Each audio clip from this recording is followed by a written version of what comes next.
January 2023, just a little over a year ago, football player Devin Willock, football staffer Chandler LaCroix, and two other members of the Georgia football program were celebrating the program's second straight national championship, right here in Athens.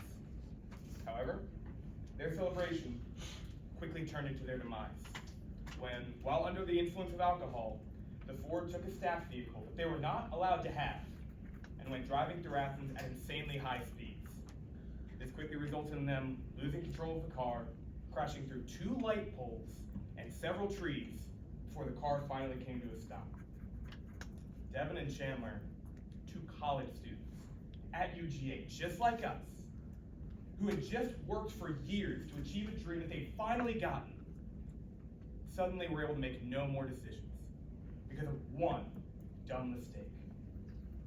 I know personally, and chances are a lot of you have heard the same thing, when I started driving, especially at night, my dad told me the same thing every time. Buddy, just please be careful. You know how many drunk idiots there are out there. And I would say we've all seen our fair share of drunk idiots on the road. And that becomes more apparent once we get to college. But does it have to be that way? We've all heard of drunk driving, but does it have to still be an issue? Today, I'll be taking you through the true dangers of both drunk and distracted driving as it pertains to the United States and Georgia as a whole for our age group. I'll begin by discussing the truths behind the prevalence of drunk and distracted driving in both Georgia and the United States, followed by statistics on how common distracted driving is among people in our age.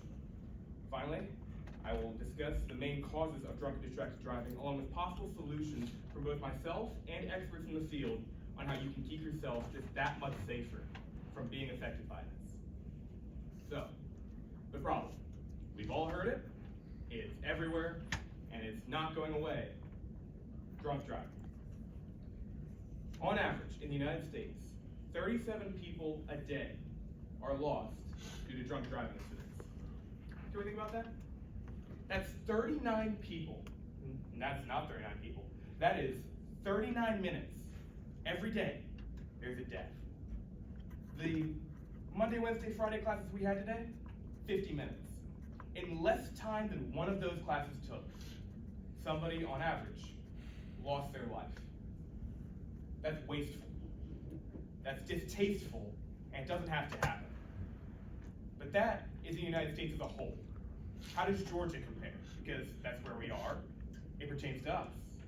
Well, among all states in 2020, Georgia had the fourth most deaths due to drunk driving incidents, with the death toll that year being at about 400 people, including 30 people under the age of 21.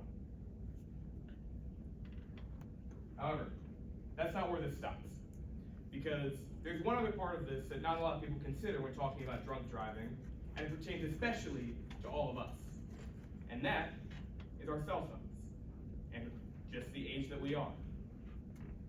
On average, young drivers from about ages 18 to 20 had the highest rate of crashes or near crashes due to drunk and distracted driving among all people surveyed. That was about a quarter of all people in 2022 who were surveyed about this.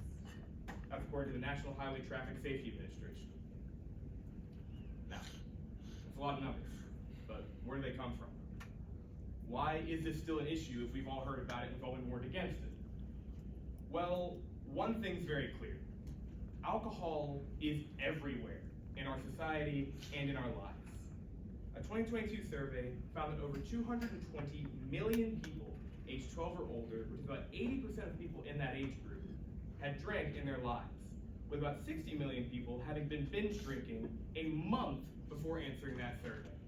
That comes from the National Institute of Alcohol Abuse and Alcoholism. But on a more relatable and personal level, we just see it everywhere. We see commercials every day advertising some new beer. We see billboards advertising a new liquor. And we're like 100 feet away from downtown Athens, where there is a bar every foot. All right? The amount of ways to get drunk in this country and in this state is just numerous. And I'm not even saying that in and of itself is a bad thing, because it's not. But the decisions that we make when we're under that influence have to be educated, and if they're not, they lead to extreme consequences. The other part of this, the part of distracted driving, is that smartphones are everywhere, even more than alcohol. In January 2024, 97% of all Americans own a smartphone of some kind, especially among the youth and young adults. So what does that mean? It means we are creating a generation of people who are growing up less aware of what's happening around them because of their phones. We're creating a generation that is going to be more susceptible to being affected by drunk drivers on the road because they're going to have their phone in their hand. Now, that sounds scary. It scared me. But I'm not trying to scare you away from driving in general. I'm not trying to scare you away from the road. That's ridiculous. There's a lot of things that we can do to fix it. A lot of things that a lot of people already do, but that needs to continue for more people. And while I've come up with my own solutions, I acknowledge that I'm one person. I have limited experience, limited knowledge, and honestly, just a limited viewpoint about everything. So along with my own solutions, I want to provide you some solutions that experts in the field have proposed. People that have studied statistics on drunk driving and have found ways that actually do reduce the amount. My first solution, and probably the simplest but most impactful, is just more planning. If you know you're going to need to go somewhere, if you know that there's somewhere you're going to need to be and you're going to drive, don't drink. And make sure you're not going to need your phone. It sounds simple. It sounds like something that we already do. But too many people don't. And it results in accidents like what happened in January 2023.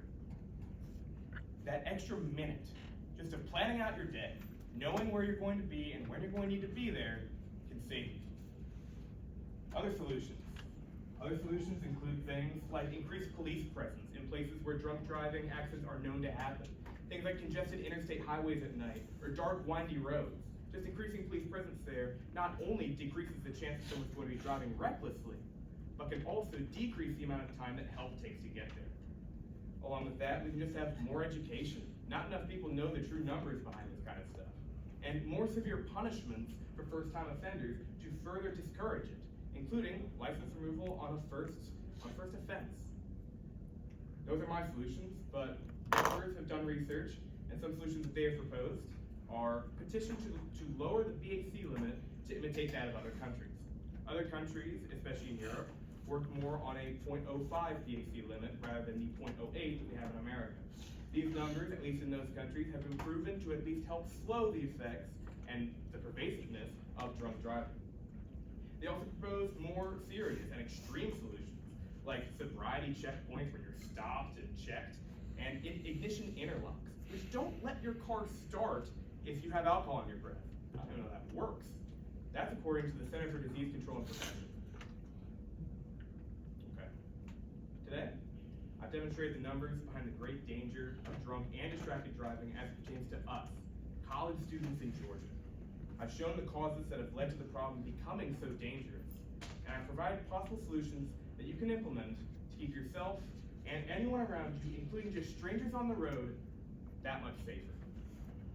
Now look, I wouldn't give this speech to another group of people, okay? Because these problems, they don't apply to everyone, right? Not everyone is an 18 to 20-year-old in Georgia at UGA. But most of us are. Most of us face these problems, maybe even without realizing it. And it's our job to not just keep ourselves safe, but to keep others safe. I don't want to see anybody in this room, at UGA, in this state, affected by drunk driving, but it still happens. And damn it, nobody deserves that. Nobody deserves to have their life taken like that. In a senseless, meaningless way where you just become a statistic. So now, all I can do is turn to you. Please, in any way you can, whether it's just little things in your personal life or petitioning for change or just any little bit that you can do to keep yourself safe, help make this a world where we don't have to worry about our loved ones, our children, our family, our friends being killed and taken from us so quickly and so needlessly. Help make this a world where our dads don't have to tell us anymore to watch out for all those drunk idiots. Thank you.